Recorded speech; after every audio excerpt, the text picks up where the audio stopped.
menolak tegas berdirinya pabrik sampah di sekitar rumah kita. Tolong pertimbangkan dari sisi kemanusiaan di sini. Kami juga merasa kecewa.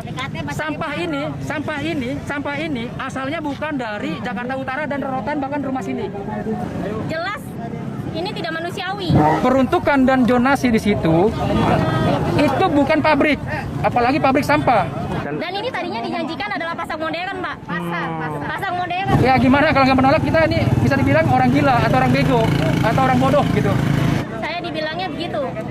Tapi tiba-tiba jadi tempat sampah. Bapak Ibu pimpinan dari RT sampai wali kota dan gubernur, kita menolak, sudah merancang di satu draft, mensosialisasikan, itu disebut sudah mulai.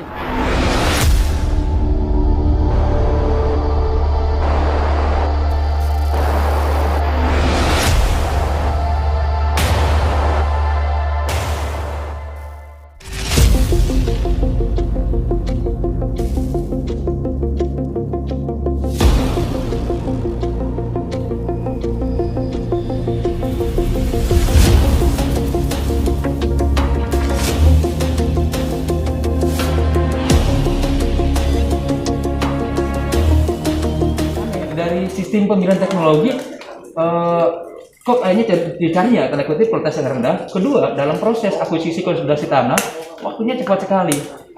Nah, ya akhirnya timbul kan, kalau saya pribadi nganggap ini dipaksakan. Entah apa alasannya kita nggak tahu.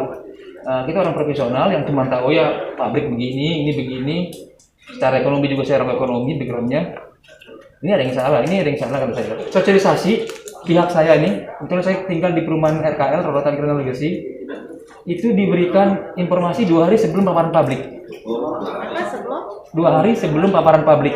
Saya paham, sampah ini masalah bersama, tapi jangan juga di depan rumah saya ditaruh sampah dari negara lain, kan gitu kan ya. Akan sangat fair kalau memang satu kelurahan punya sampah, dikelola di kelurahan tersebut, yang macet-macet lu tanggung, bau-bau tanggung sendiri. Nah ini kan kesannya Rorotan nih dianaktirikan, yang paling kita secara emosional tadi terlibat begitu Bu. Yang paling saya bertanya-tanya tadi disampaikan Pak Rendra, kok proses akuisisi dan konsolidasinya itu cepat sekali sih lahan ini. Nah yang bikin kita nganggapnya ini nggak benar, pemberitahuan paparan publik cuma 2 hari, itu lagging di mana informasinya? Di tingkat pimpinan wilayah manakah, lurah dan sebagainya. Itu kemarin saya tahan-tahan untuk tanda tangan kehadiran paparan publik. Saya bilang saya nggak akan kasih tanda tangan sebelum kamu jelasin ke saya semua aspek yang kamu kaji. Dan kalau memang berhubungan dengan cara main yang dipasarkan dan tidak benar, terpaksa kita buat transparan mungkin ke media dan sebagainya. Artinya sikap penolak kami ini bukanlah sikap yang tanpa alasan. Bahkan alasan kami bukan hanya bersifat emosional atau sentimental atau hanya perasaan saja. Antara lain dampak-dampak. Jadi dampak-dampaknya itu terkait kesehatan, lalu lintas, dampak sosial budaya, dampak kenyamanan dan ketertiban, dampak estetika dan dampak psikologis dan dampak ekonomi. Nah, untuk masing-masing dampak tersebut, hampir semuanya setelah kami kaji, itu kualitasnya mengalami downgrade, Pak, penurunan.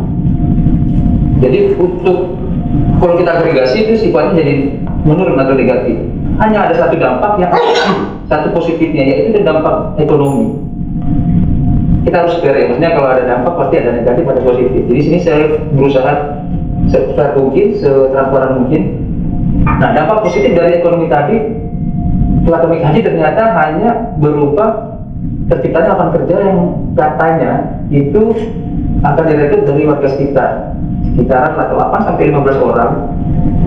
Ya kalau mungkin untuk konteks ini, kalau satu orang itu di upah UMR, ya kalau 15 orang 60 juta.